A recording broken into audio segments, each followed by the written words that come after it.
master of talking about things after everybody stops caring about them. Oh my god, the Louisiana Purchase happened. But you know what? I wear that on my sleeve like a badge of honor. I can't do this anymore. My reputation is crumbling. I need something relevant to talk about now! Alright.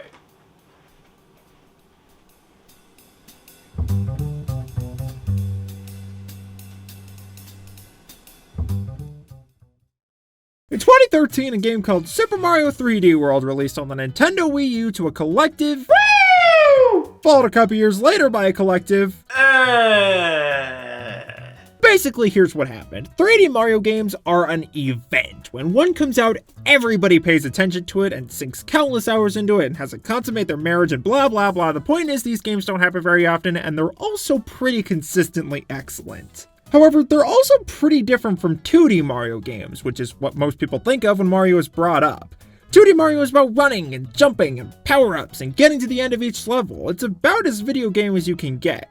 But 3D Mario is completely different. You're still running and jumping, but now you have these giant open levels with multiple objectives in each one. It's more about exploration and using your moveset to discover new areas and secrets and taking everything at your own pace. And as different as this formula is, a lot of people still love it, and even prefer it over the 2D games. But, all of a sudden, in 2011, Super Mario 3D Land released for the Nintendo 3DS. It was a 3D Mario game, no doubt about that. Look, I can go left, right, up, down, forwards, backwards. If this isn't 3D, I don't know what is. But there was a problem. Is that a flagpole? 3D Land was a 3D Mario game, alright, but it was set up like a 2D game. More basic level themes, a definitive start and end, a bigger focus on power-ups. This was nothing 3D Mario had ever been before. What the hell is that? Okay, in all fairness, both of the Galaxy games were kind of a bridge between traditional 3D Mario and this halfway 3D Mario.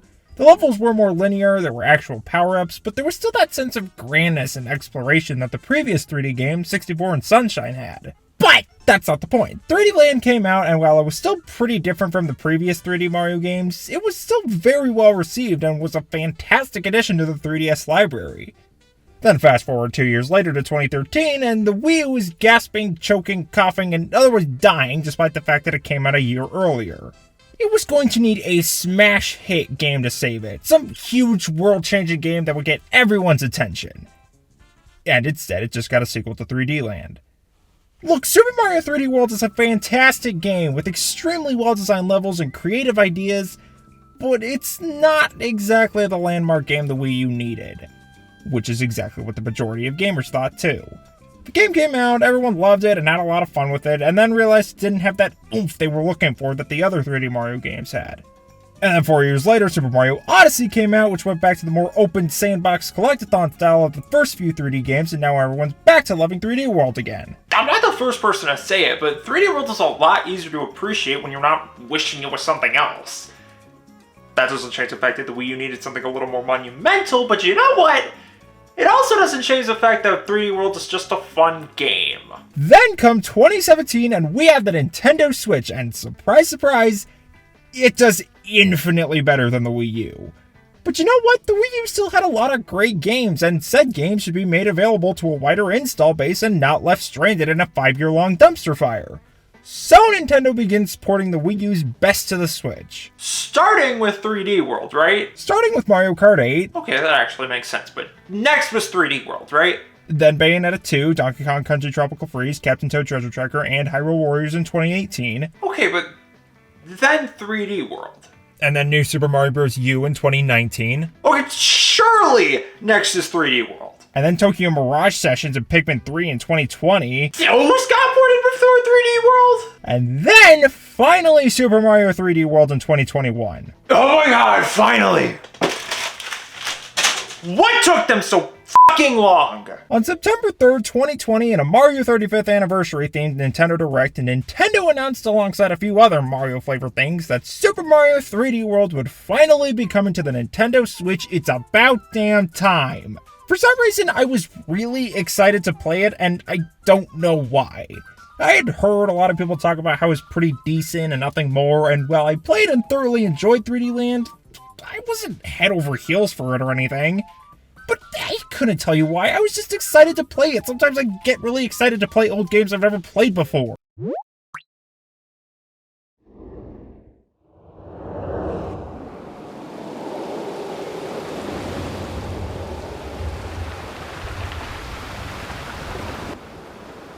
Wait a minute, what the hell is this?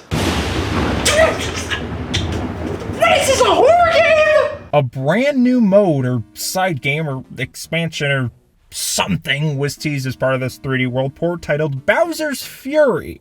And just from this roughly 15-second clip and the logo, it was clear that this was going to be nothing like 3D World. So finally, on February 12th, 2021, Super Mario 3D World plus Bowser's Fury released for the Nintendo Switch. I hate the name. Sticking the plus between the two names just feels really dumb to me for some reason.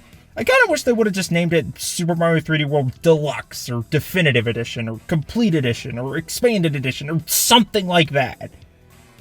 But then at the same time, this name does make the most sense, and when we boot the game up, it's immediately apparent why. We're given a menu between Super Mario 3D World and Bowser's Fury. Now, this is not like a side mode or expansion or anything like that. It's its entirely own beast. But real quick, let's check out 3D World first. I mean, it is the first name in this obnoxiously long title, so it would feel gross to do anything less.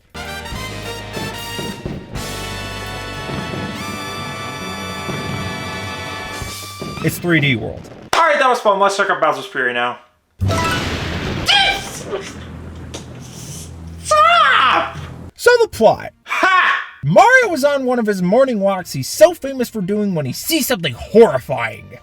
Black goop! Oh no! Upon investigating further, he sees the logo of Shadow Mario from Super Mario Sunshine. And then...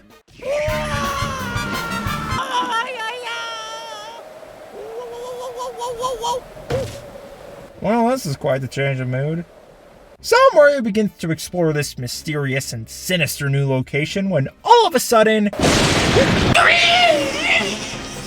Stop doing that! So it turns out Bowser is enormous and terrifying and pissed off now. Why is he like this? Why is he here? What caused him to get so gosh darn furious? Are any of these questions answered at any point during the game? It's a Mario game. What do you think? That aside, can we talk about how insane this design for Bowser is? I know everyone's already had a go at it, but I just feel like we need to take another moment to appreciate this because holy shit! Seriously, he hasn't looked this terrifying since Giga Bowser from the Smash games. All black with the glowing red hair and the white pupilless eyes and the huge spines on his shell, and he's fucking massive. It makes regular Bowser look pathetic by comparison. I don't know who on Nintendo wanted to turn Bowser into fucking Godzilla, and I'm not sure how Miyamoto let them get away with this, but man, its design is on another level. Anyways, Mario collects what's called a cat shine, which upon collection immediately plants itself into this lighthouse here, which Bowser is not a fan of, and he buries himself in the black goop and goes to sleep. This causes the sun to come out, the rain to stop, and a bunch of islands to rise out of the water. I've seen crazier things happen in a Mario game. This is Lake Lapcat, a bunch of islands located somewhere, probably. So after jumping off this cliff, Mario runs into Bowser Jr., who, by doing the exact same motion 3 times, explains to Mario that his dad is large and angry. Oh, is he now? I hadn't noticed. And he needs help changing him back. And after that, you're set loose to explore. And explore you can. See, in past 3D Mario games, you had a bunch of small sandboxes separated into their own levels. You had a hub world you could walk around and get to each of these levels, but they were all still separate from each other. Bowser's Fury throws a wrench into that and gives you a fully open, interconnected world to explore.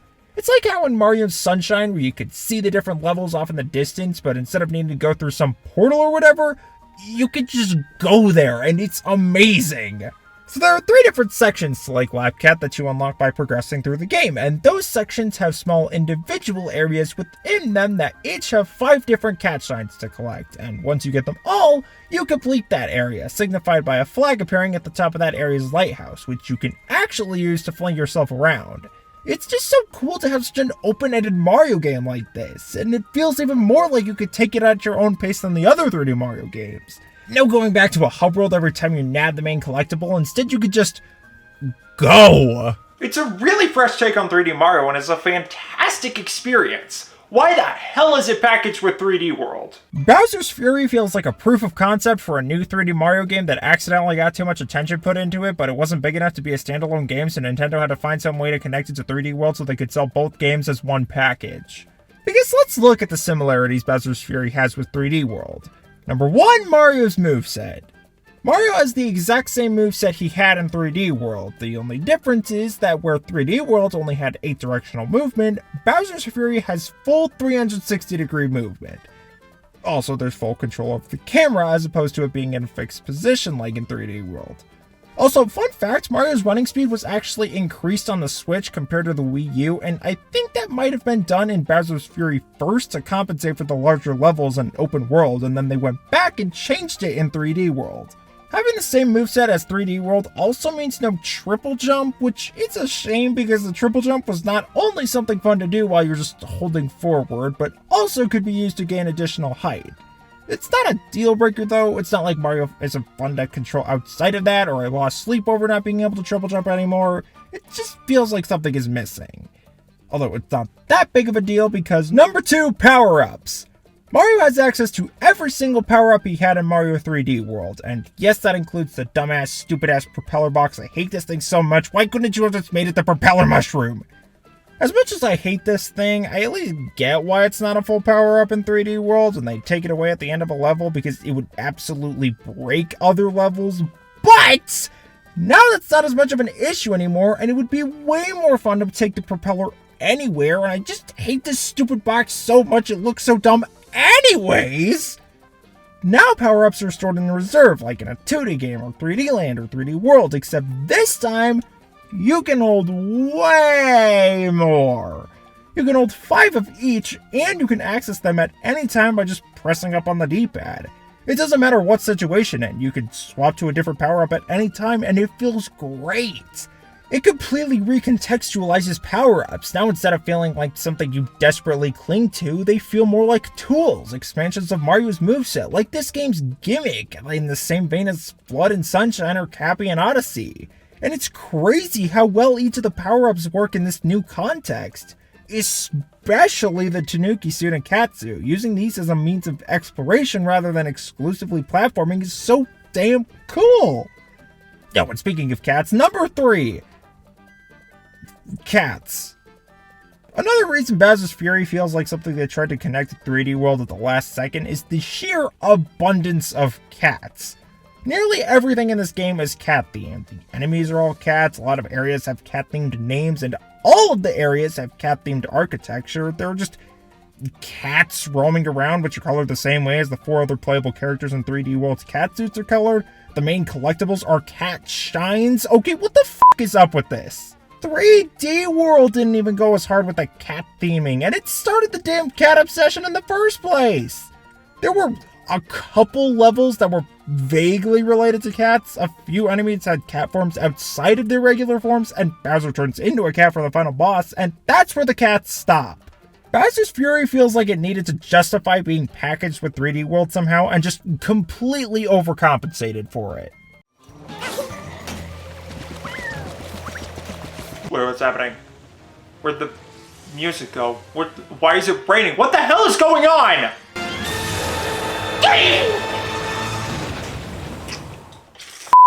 This game is called Bowser's Fury after all, so it would be inappropriate to not show off how furious Bowser truly is.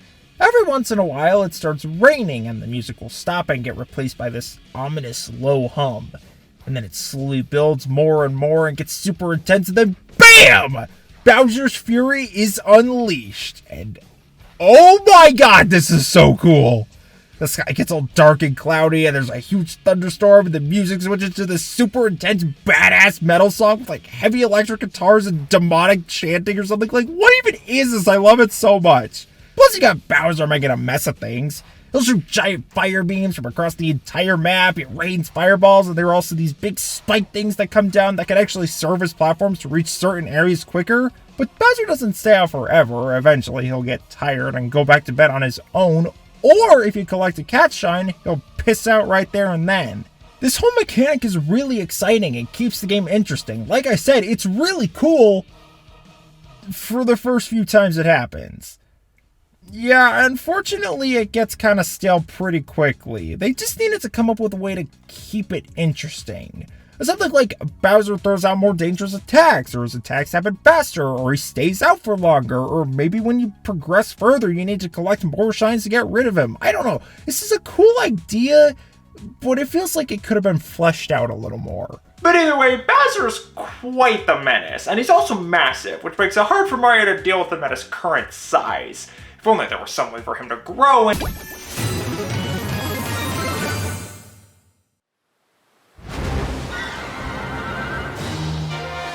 What the f***? Each section has its own Giga Bell. Imagine the Super Bell, but really big. You gain access to these after collecting a certain amount of cat shines, and once you do, Mario can grow himself to a big enough size to finally fight Bowser. And also he looks like this now.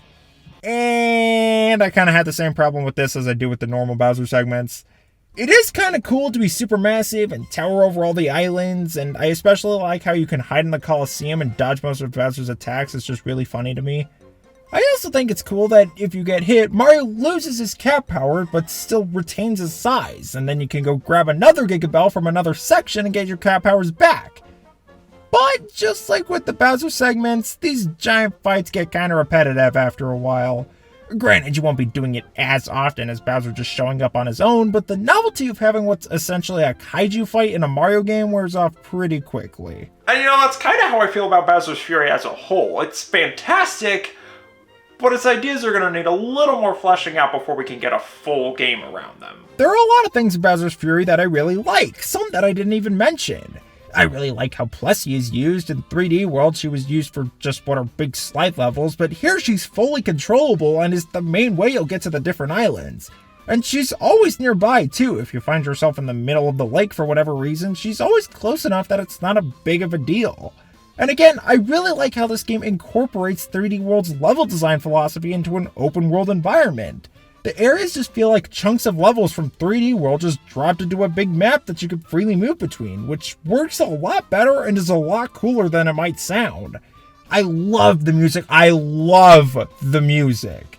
3D World already had a phenomenal soundtrack, and Bowser's Fury just builds on that and might even top it for me if I'm completely honest.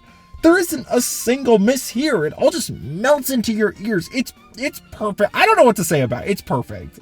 That being said, there are also a couple things I don't like. So while I praise the ability to just grab a shine in one area and then immediately walk over to another, that kind of feels like how they wanted you to play the game. You can't just get all the shines in an area and move on to the next, which I'll be honest is how I prefer to play, because the shines aren't all available at the same time. A lot of the areas have you doing similar challenges for shines, and said shines spawn in the same area, so you have to get the shine, leave, wait a little bit, and come back to get the next one. That's not true for every shine in an area, but you'll be faced with this problem every single area in the game. And that being said, a lot of the areas have the same challenges for shines. Here's the blue coin shine, where you collect a bunch of blue coins in a certain time limit. The cat coin shine, where you have to find the 5 cat coins in an area. The evil goopy Luigi. Nope, I don't get it either. Shine, where you just chase around and defeat the evil goopy Luigi. The key shine, where you grab a key and take it to a cage. And the Bowser block shine, where you need to get Bowser to destroy these blocks whenever he's active. These in particular are annoying because you have to wait for Bowser to show up to get them, which can be frustrating if you just want to finish an area and Bowser's taking forever, so you go do something else. But if you do that, then you'll be further away from the block, so when Bowser does show up, you have to go all the way back over, get him lined up, and by the time you do that, he's already given up and gone back to Slane, but you have to do it all over again. These areas just need to be bigger and have challenges to collect shines more unique to the areas. Basically the levels from Super Mario 64, but in an interconnected world, and boom, it's perfect. And also, one other minor complaint I have is that the themes for the different sections are kind of lame.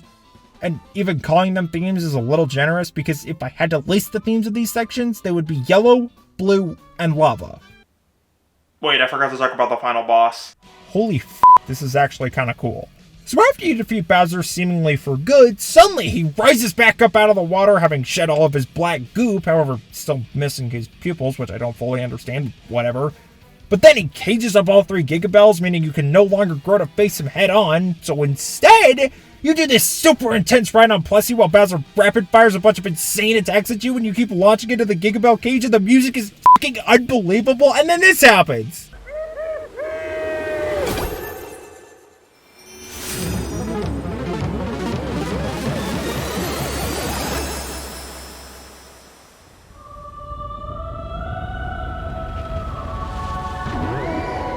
And then the game ends. It's actually a pretty short adventure. You can beat the whole thing in like 2 hours, and it only takes another hour after that to get 100%. Which is the one other complaint I have with Bowser's Fury. I just wish there was a little more to do and a way to do it for longer. But all of these issues I have are easy to overlook considering this is just a side game that's packaged with a full experience.